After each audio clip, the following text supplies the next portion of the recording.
T.S. 엘리어트의 황무지라는 시에 보면은 4월은 잔인한 달이라는 19절이 나옵니다. 세상 사람들은 그렇게 없지만은 우리 연희교회 성도 여러분은 지난 한 주간의 삶이 좀 남다르시리라 믿습니다. 여러분 지난 한 주간 동안 평안하셨습니까? 예. 모두 평안하셨다고 아멘하신 분에게는 갑절의 평안함이 이번 주간 또 여러분에게 임하기를 바라겠고, 또 입술로는 아멘하고 싶지만은 현실이 그렇지 못하여서 여전히 작은 고통, 또 그보다 좀 큰 고난, 그리고 감당할 수 없는 환난 가운데 여러분이 오늘 또 있다가 오신 분이 있다면은 오늘 주시는 말씀을 통해서 다시 한번 그 자리에서 박차고 일어나서 우리는 외롭지 않습니다. 우리는 홀로가 아닙니다. 왜냐하면은 주님께서 우리와 함께 하시기 때문입니다. 자, 이 자리에 오신 여러분을 주님의 이름으로 환영합니다. 오늘 이 자리에 처음 오신 분도 계시는 것 같은데 이렇게 우리 인사하면서 서로 축복하겠습니다. 주님의 이름으로 환영합니다. 주님의 이름으로 사랑합니다. 네. 예수님께서 공생애 3년 동안 사역을 하시면서 예수님의 마지막 육신의 소원이 있었던 것 같습니다.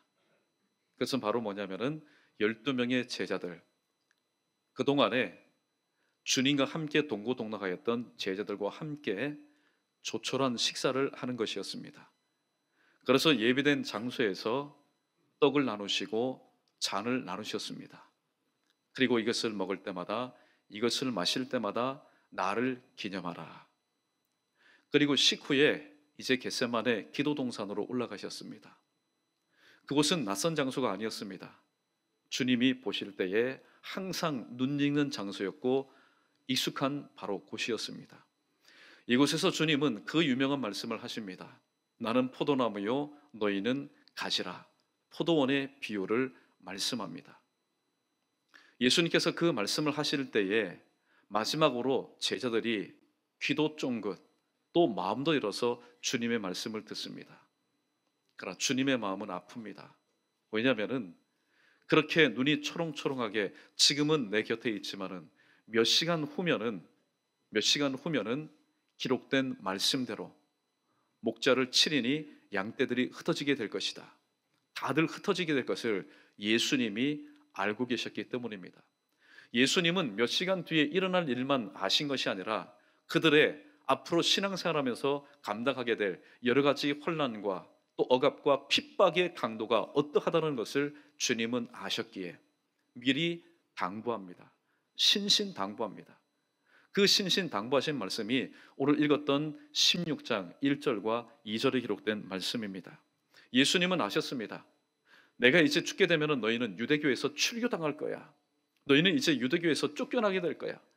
그리고 예수 그리스도를 믿는다는 그 꼬리표로 인해서 너희는 죽음의 위협으로부터 안전하지 못할 것이다. 그러나 그러할 때에 실족하지 않도록 하기 위해서 내가 지금 너희에게 이 말을 한다. 두 번째는 그러한 일을 당할 때에 나의 말을 기억하라고, 나의 말을 기억할 수 있도록 하기 위해서 예수님은 오늘 또 이 포도원에서 주님 주변에 있는 제자들에게 말씀하셨던 것입니다. 예수님 말씀의 요지는 이것입니다. 앞으로 너희가 세상에서 살아나가면서 하나님과 또 하나님의 나라와 나의 이 복음을 위해서 너희가 살아갈 때에 형통한 일만 있지 않을 거다. 너희는 반드시 환난을 받게 될 것이다. 그러나 나를 믿어라. 그리고 담대해라. 왜냐하면 내가 세상을 이미 이겼기 때문이라고 말씀하고 있습니다. 오늘 본문을 중심으로 너희로 내 안에서라는 제목으로 말씀의 교훈을 함께 상고해 보도록 하겠습니다. 먼저 첫 번째 교훈은 믿음을 확정하는 환난은 반드시 찾아온다는 사실입니다.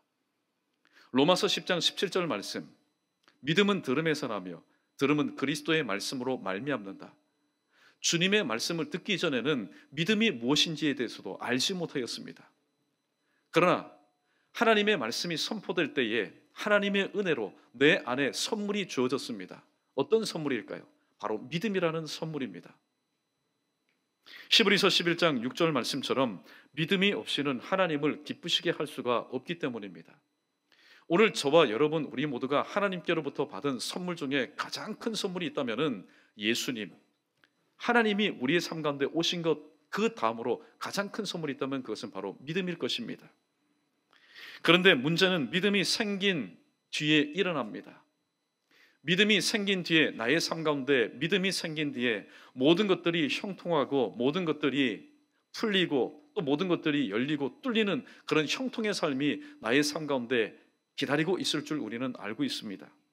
또 믿음이 생긴 뒤에, 맞다, 믿음으로 구하면은 얻겠지, 믿음으로 구하면은 모든 것을 다 찾겠지, 믿음으로 두드리면은 모든 것이 다 열리겠지, 우리는 기대감을 가지고 살아갑니다. 그러나 실질적으로 믿음이 생긴 뒤에 우리의 삶 가운데는 그 믿음을 확증하는 환난이 반드시 찾아온다는 사실입니다. 오늘 읽지 않았지만은 본문 30절과 31절 말씀을 보십시오. 제자들은 믿었습니다. 예수님이 반문합니다. 믿느냐? 그러나 그 믿음 뒤에는 그 믿음이 정금 같은 믿음이냐, 아니면 하나님께서 기뻐하실 만한 믿음이냐, 또 하나님께서 역사하실 만한 믿음이냐, 그 믿음의 순도를 체크하기 위해서 하나님은 환난이라는 것을 먼저 우리의 삶 가운데 보내십니다. 근데 환난만 생각하면은 세상에 끔찍하지요. 세상에 신앙생활 괜히 했다, 예수 믿으라고 할 때 괜히 믿었다, 여러분 후회가 막급합니다. 후회가 막심합니다. 그러나 하나님은 어떤 분이십니까? 우리에게 고난을 보내시든지 질병을 주시든지 무엇을 주시든지 간에 하나님은 그 상황 가운데 함께 하시는 하나님이시기 때문에 우리는 내 눈앞에 펼쳐진 환난만 바라보면서 불평 원망할 것이 아니라 또 그와 함께 계시는 주님을 바라보면서 우리는 믿음의 삶을 살아가야 됩니다. 두 가지 상황을 만나보겠습니다. 먼저 아브라함의 경우입니다. 창세기 22장에 보면은 100세에 얻은 아들로 인해서 마냥 행복해하는 이 아브라함의 삶 가운데 하나님께서 찾아오신 장면이 기록되어 있습니다. 아브라함은 부름 받을 때에 믿음으로 순종하여서 기업으로 받을 그 땅에 갈 바를 알지 못하고 바랄 수 없는 중에도 믿음으로 나갔습니다. 그리고 하나님의 약속의 땅에 그는 장막을 치고 믿음으로 거하였습니다. 그러던 중에 하나님께서 약속하신 아들을 얻게 되었습니다. 백세에 얻은 아들 이 이삭을 얻은 아브라함은 남부를 것이 없는 말 그대로 행복자입니다. 앞을 보아도 행복한 사람이요 뒷모습을 보아도 행복한 사람입니다. 이 아브라함이 누워서 있을 때도 행복한 사람이요 길을 걸어갈 때도 행복한 사람입니다. 왜냐하면 아브라함은 이 아들로 인해서 행복, 그리고 이 아들로 인해서 기쁨이 충만한 삶을 살았기 때문입니다. 여러분 어느 정도였을까요? 이 어린 이삭이 딸꾹질을 해도 기쁩니다. 넘어져도 그것이 기쁘고, 밥을 흘려도 그것이 기쁘고, 그리고 잠을 자도 무슨 짓을 해도 다 이쁜 겁니다. 그런데 어느 날 이러한 행복에 겨워서 살아가는 이 아브라함의 삶 가운데 하나님이 또 찾아오셔서 이렇게 말씀합니다. 창세기 22장 2절 말씀, 우리 자막에 뜬 말씀 함께 읽습니다. 시작. 여호와께서 이르시되 내 아들 내 사랑하는 독자 이삭을 데리고 모리아 땅으로 가서 내가 내게 일러준 한 산 거기서 그를 번제로 드리라. 아멘. 이 아브라함으로 말할 것 같으면은 이 번제에 대해서는 전문가입니다. 이 번제에 대해서는 달인입니다. 눈을 감고도 항소 한 마리 번제로 드립니다.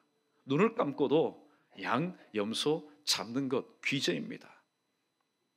여러분 보십시오. 25년 전에 하나님께서 이 아브라함에게 나타나셔서 창세기 12장 1절에서 이렇게 말씀합니다.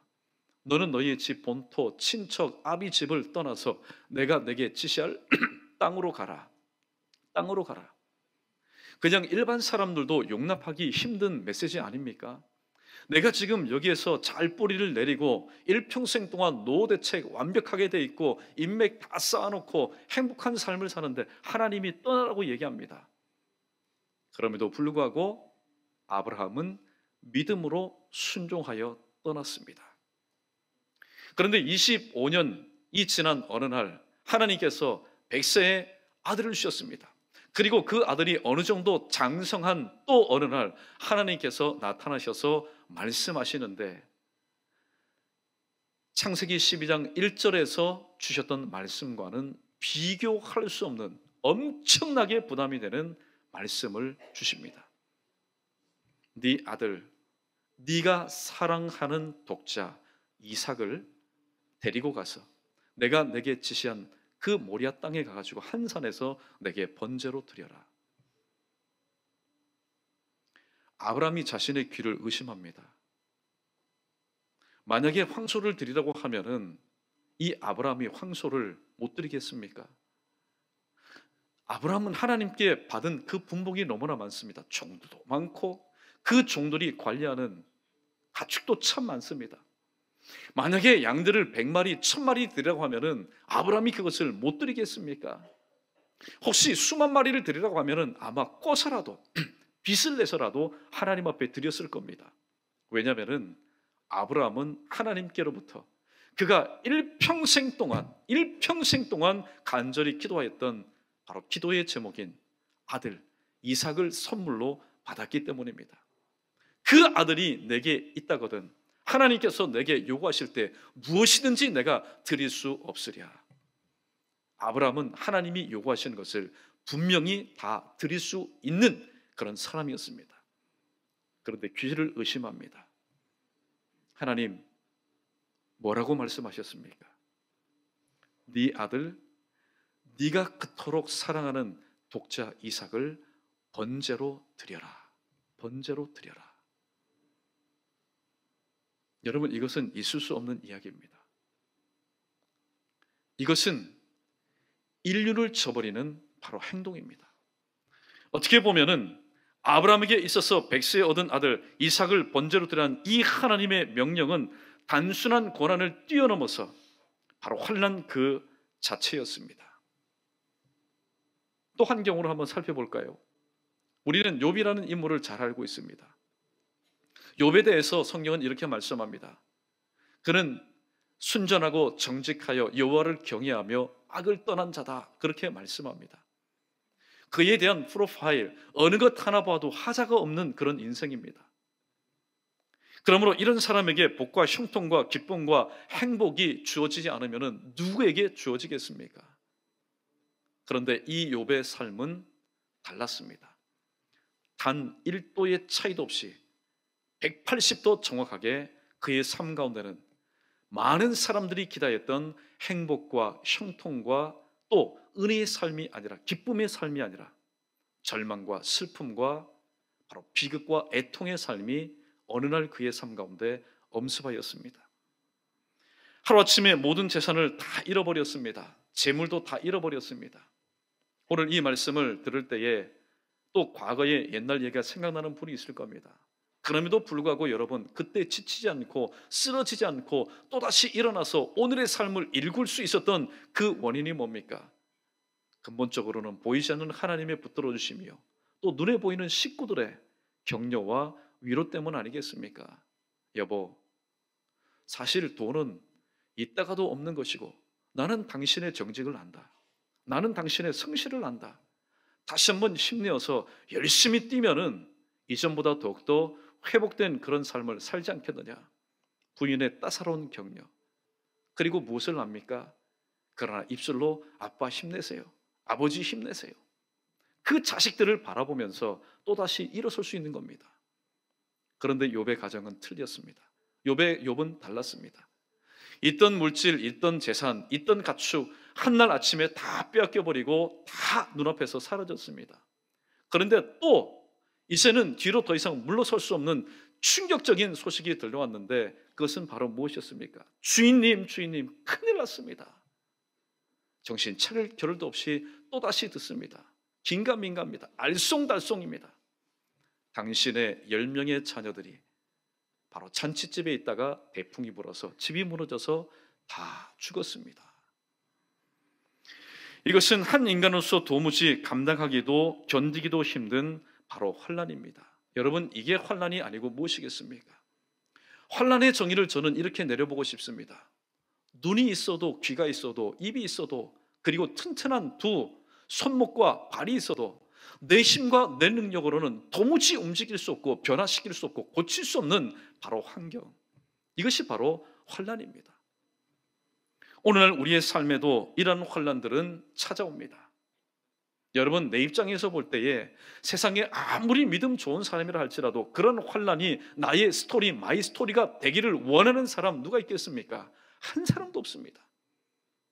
예상 밖에, 뜻 밖에, 기대 밖에, 꿈속에서도 꾸지 못했던 일들이 나의 삶 가운데 현실이 되어버렸습니다. 그리고 그것이 나의 이야기가 되었고 나의 고통이 되었고 나의 현주소가 되었습니다.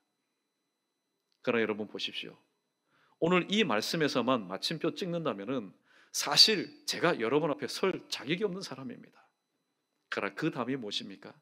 내가 볼 때 내 입장에서는 충분히 그렇지만은 하나님이 보실 때는 만세전에 저를 이 땅에 보내시고 우리를 통해서 이루실 하나님의 조밀하신 섭리와 예정과 경륜 가운데서 하나님이 허락하신 바로 환난이기 때문에 우리는 다시 한번 소망을 가지고 환난 중에서라도 하나님의 뜻이 어디 있습니까? 고난 중에는 분명히 하나님의 뜻이 있다고 하는데 하나님의 뜻이 어디 있습니까? 우리는 고난 중에도 환난 중에도 슬픔 중에도 어려움 중에도 우리는 다시 한번 새로운 마음가짐을 가져볼 수 있는 겁니다. 그래서 오늘 두 번째 우리의 대지에게 주시는 말씀의 교훈을 우리 한번 자막 크게 한번 읽어보겠습니다. 두 번째 대지입니다. 시작. 환난을 대하는 자의 태도에 따라 승리의 기폭제가 되지만 절망의 도화선이 되기도 합니다. 아멘. 아브라함을 보십시오. 욥을 보십시오. 사실 한 가정의 가장으로서, 남편으로서, 아버지로서 감당하기 힘든 환난 가운데 직면했던 인물이었습니다. 그런 과정을 보면은 기가 막히지요. 이거는 있을 수 없는 일입니다. 그러나 결과론적으로 볼 때에 이들은 모두 다 이 환난의 과정을 극복하고 이 모든 것을 통과하였습니다. 아브라함은 믿음의 아버지가 되었고 욥은 모년의 갑절의 복을 받는 복된 사람이 되었습니다. 그렇다면 어떻게 해서 이러한 축복을, 이런 복을 받을 수 있었을까요? 두 번째 대지가 바로 정답입니다. 여러분, 지금 내가 직면하고 있는 고통 혹은 아픔, 환난, 우리는 그것을 문제라고 얘기합니다. 그러나 성경은 말씀합니다. 그게 문제가 아니야. 문제는 너의 태도가 문제라고 말씀합니다. 왜냐하면 그것을 접하는 우리의 태도에 따라서 환난이라는 것이 승리의 회복의 기폭제가 될 수도 있고 때로는 절망과 좌절의 도화선이 될 수도 있기 때문입니다. 가나안 땅 정복을 앞두고 모세가 하루는 12명의 정탐꾼을 세워서 보냅니다. 40일 동안 정탐하게 합니다. 40일 뒤에 학수고대하면서 기다리는 모세와 이스라엘 진중 가운데 보고가 이제 시작이 됩니다. 처음에는 두 사람이 겨우 들 정도로 그 거대한 포도송이를 가지고 오니까 모세도 마찬가지요. 이스라엘 모든 진중들이 잔뜩 기대를 합니다. 그런데 처음 10명이 보고를 합니다. 민수기서 13장 33절에 보면은 우리는 스스로 보기에도 메뚜기 같으니 그들 보기에도 그와 같았을 것이다. 아주 잔뜩 기대하고 있는 이스라엘 진중 가운데 물을 끼얹는 보고를 합니다. 왜 그랬을까요? 그들은 눈앞에 보이는 환난급에 해당하는 육중한 성읍과 그리고 신장이 장대한 자이언트, 안악자손들을 그들은 바라보았기 때문입니다. 그것으로 보내신 하나님의 약속을 믿지 못하고 보이지 않는 하나님을 바라보지 못하고 눈에 보이는 현상 가운데 시력이 노예가 되었고 마음도 사로잡혔기 때문에 그들이 할 수 있는 솔직한 고백은 우리는 그들이 보기에 메뚜기와 같았고 또 그들도 그렇게 여길 것이라고 말했던 것입니다. 그러나 여호수아와 갈렙의 경우는 달랐습니다. 왜냐하면 분명히 육중한 성읍들 또 신장이 장대한 안악자손들 그들은 장애물이었습니다. 그들은 이 이스라엘 백성들의 손과 능력과 힘으로는 감당할 수 없었던 환난 그 자체였습니다. 그러나 하나님이 함께 하심을 믿고 그 하나님을 바라볼 때에 그들의 입술의 고백은 무엇이었습니까? 그들은 우리 밥이라 두려워하지 말라. 그들의 보호자는 그들에게서 떠났고 여호와는 우리와 함께 하신다고 말씀하고 있습니다. 우리 오늘 본문 말씀 32절 말씀 우리 함께 읽어보겠습니다. 32절입니다. 시작. 보라, 너희가 다 각각 제 곳으로 흩어지고 나를 혼자 둘 때가 오나니 벌써 왔도다. 그러나 내가 혼자 있는 것이 아니라 아버지께서 나와 함께 계시느니라. 아멘. 예수님 육신으로 바라보면은 몇 시간 후면은 외톨입니다.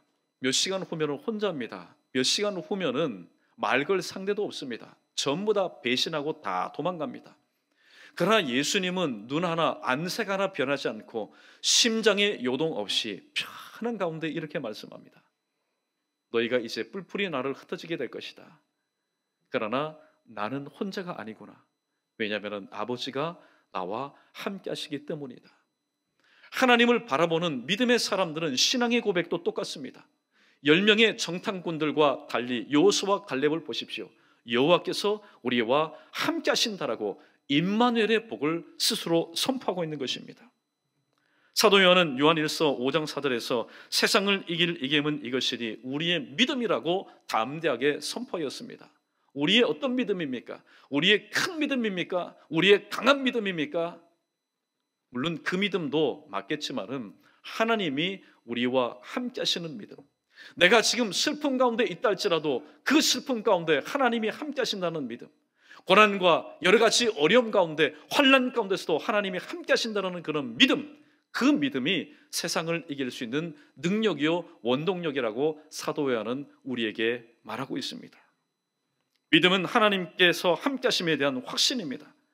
그래서 예수님께서는 내가 친히 교회를 세우겠다 말씀하시면서 음부의 권세가 그러한 교회를 이기지 못할 것이라고 확증하셨습니다. 어떤 교회입니까? 규모만 큰 교회, 수만 명, 수천 명, 수십만 명 모이는 교회 아닙니다. 바로 하나님께서 함께 하심을 믿는 교회는 저 도서상관에 있는 교회라도 상관이 없습니다. 버젓한 건물 없는 천막교회라도 상관이 없습니다. 수명이 모인 교회라도 상관이 없습니다. 그런 교회를 음부의 권세가 이기지 못할 것이라고 말씀하고 있습니다.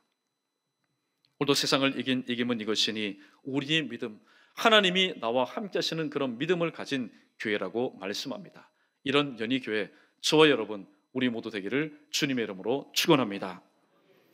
세 번째, 그러므로 아무리 큰 환난이 닥쳐와도 예수 안에 있으면은 평안을 누릴 것이라고 오늘 주님은 선언하고 있습니다. 우리는 생각합니다. 내가 감당할 수 있는 환난 있다고 생각합니다. 내가 감당할 수 있는 고난이 있다고 생각합니다. 내가 짊어질 수 있는 짐이 있다고 생각합니다. 내가 풀 수 있는 문제가 있고 내가 극복하고 뛰어넘을 수 있는 장벽이 있다고 생각합니다. 그러나 그것은 오산입니다. 하나님께서 우리에게 그러한 난제, 문제들을 주실 때는 우리 스스로 풀 수 있도록 하나님께서 하신 것이 아닙니다. 주신 것은 무엇입니까? 너희는 이 문제와 이 장벽과 이 혼란과 이 질병과 이 고난 앞에서 너희가 할 수 있는 것은 아무것도 없다라는 것을 인정하고 위를 향해서 하나님을 바라볼 때에 빈손이지만은 믿음의 손, 의지하는 손, 신뢰하는 손을 가지고 하나님의 손을 잡을 때에 마치 12의 혈루병을 앓고 있었던 여인이 주님 옷에만 손을 떼어도 내가 이제 낫겠습니다. 이제 제가 의지할 분은 주님밖에 없습니다. 주님 손 잡기도 황송합니다. 주님 옷자락에만 손을 떼어도 내가 낫겠습니다. 어쩌면 하나님께서는 이전에 그렇게 기고만장하고 교만하고 큰 소리 쳤던 우리들의 입술을 통해서 저는 하나님 앞에서 아무것도 아닌 존재입니다. 하나님의 긍휼만을 얻어야만이 내가 살 수 있고 회생할 수 있고 변화될 수 있는, 고침받을 수 있는 연약한 질그릇입니다. 어쩌면 하나님은 우리 입술을 통해서 중심으로 나오는 이 고백을 듣기 위해서 모두 우리들이 감당할 수 없는 환난급에 해당하는 그런 어려운 일들을 우리에게 허락하시는지도 모르겠습니다. 그러나 저와 여러분, 우리 모두에게는 누가 계십니까? 바로 대장이신 예수 그리스도께서 항상 우리의 삶 가운데서 중심에 계셔서 흔들리지 않도록 붙들어주시고 또 갈 바를 알지 못할 때는 항상 한 발걸음 앞장서서 우리를 정도로 인도하시고 또 우리 옆에서 좌로나 우로나 치우칠 때마다 쥐의 지팡이와 막대기로 안위하시는 바로 인생의 참된 목자 대장 되시는 주님이 저와 여러분과 함께 하심을 믿기를 주님의 이름으로 축원합니다. 그래서 시편 46편 1절과 3절에서 오늘 고라 자손 중에 한 사람은 하나님은 나의 도움이시라. 하나님은 환난 중에 만날 나의 도움이시라고 이렇게 고백하였습니다. 우리 시편 46편 1절로 3절 말씀, 저와 여러분 우리의 신앙 고백입니다. 함께 있습니다. 시작. 하나님은 우리의 피난처시요 힘이시니 환난 중에 만날 큰 도움이시라. 그러므로 땅이 변하든지 산이 흔들려 바닷 가운데 빠지든지 바닷물이 솟아나고 뛰놀든지 그것이 넘침으로 산이 흔들릴지라도 우리는 두려워하지 아니하리로다. 아멘. 오늘 우리는 읽었습니다. 그러나 2절과 3절에 기록된 말씀이 나의 상황이 된다면은 사실 웬만한 강심장을 가지지 않은 사람은 그 일로 인해서, 보는 것으로 인해서 졸도할 것이고 듣는 것으로 인해서 기가 막힐 것입니다. 그 자리에서 출석 주저앉을 것입니다. 그러나 오늘 고라사손은 그러한 삶 가운데 자신도 한번 처해 본 적이 있습니다. 나도 이런 상황 가운데 처해 본 적이 있습니다.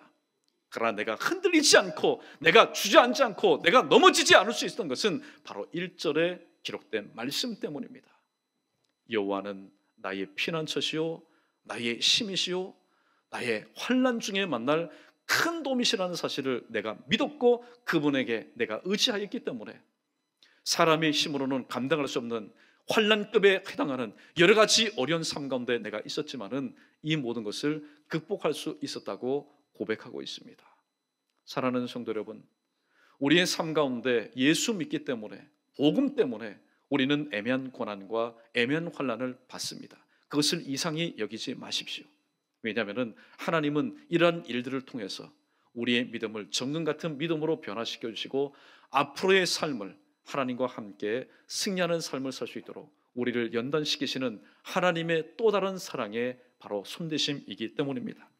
이 시간 말씀을 기억하면서 우리 하나님은 나의 도움이시니 우리 복음송 한 장 우리 찬송으로 하나님 앞에 올려드리겠습니다. 여러분 입술로만 부르지 마시고 우리의 신앙 고백으로 중심으로 하나님 앞에 올려드리겠습니다.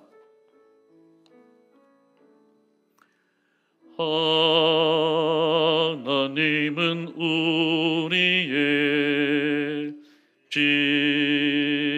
피난처가 되시며 환난 중에 우리의 힘과 도움이, 하나님은 우리의 피난처 되시며 하나님은 우리의 피난처가 되시며 환난 중에 우리의 힘과 도움이시. 너희는 가만히 있어, 너희는 가만히 있어. 주가 하나님 될 알지어다. 열방과 세계가 우운데 주가 높임을 받으리라. 사랑합니다. 두 손 들고 부릅니다. 사랑합니다 내 아버지, 찬양합니다 내 온 맘 다하여, 선포합니다 예수 그리스도. 주님 오심을 기다리며, 목소리로만 부릅니다. 사랑합니다. 사랑합니다 내 아버지, 찬양합니다 내 온 맘 다하여, 선포합니다 예수 그리스도. 주님 오심을 기다리며. 할렐루야. 말씀을 정리합니다. 없던 믿음 생겼다고 해서 좋아하실 것 하나도 없습니다.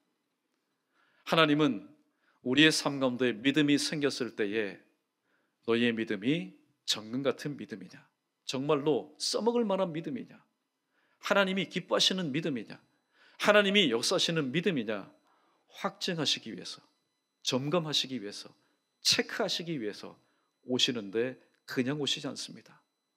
환난급에 해당하는 여러 가지 어려움을 통해서 우리의 믿음을, 순도를 체크하시기 위해서 오십니다. 그러므로 하나님께서 우리에게 주신 그 환난은 문제가 아닙니다. 문제는 저와 여러분이 그것을 어떻게 대하느냐, 어떻게 대하느냐에 따라서 환난은, 고통은, 아픔은, 슬픔은, 눈물은, 어려움은, 막힘과 다침과 꼬임은 승리의 기폭제가 될 수 있고 회복의 기폭제가 될 수 있지만, 그것을 잘못 대할 때에 오히려 하나님이 우리에게 허락하신, 어떻게 보면은 우리를 통해서 영광 받으시기를 원해서 주신 하나님의 그 환난은 절망의 도화선이 되며 우리 스스로 그 도화선에 불을 붙이는 것과 마찬가지입니다. 주님은 오늘 마지막 33절 말씀을 통해서 우리에게 이렇게 말씀합니다. 담대하라, 담대하라, 두려워하지 말아라. 내가 세상을 이겼다고 말씀하고 있습니다. 저와 여러분, 우리의 삶은 무엇입니까? 매일마다 가서 피 터지게 싸워서 승리하는 삶이 아닙니다. 이미 주님께서 2000년 전에 모든 것을 다 이루시고 승리하신 그 삶을 나의 삶으로 믿고 나갈 때에 오늘도 저와 여러분, 우리 모두는 주님이 승리하신 그 승리의 삶을 우리 또한 살면서 하나님 앞에 영광 돌리는 삶을 살게 될 줄로 믿습니다. 허락하신 5월 한 달 동안도 지난 과거의 삶이 실패의 삶, 또 패배의 삶, 또 뒤로 물러가는 삶이었다면 이제 뒷일 다 잊어버리시고 오늘 주님 주시는 말씀의 자유함을 통하여서 허락하신 삶 동안 승리의 삶을 살아갈 수 있는 저와 여러분, 우리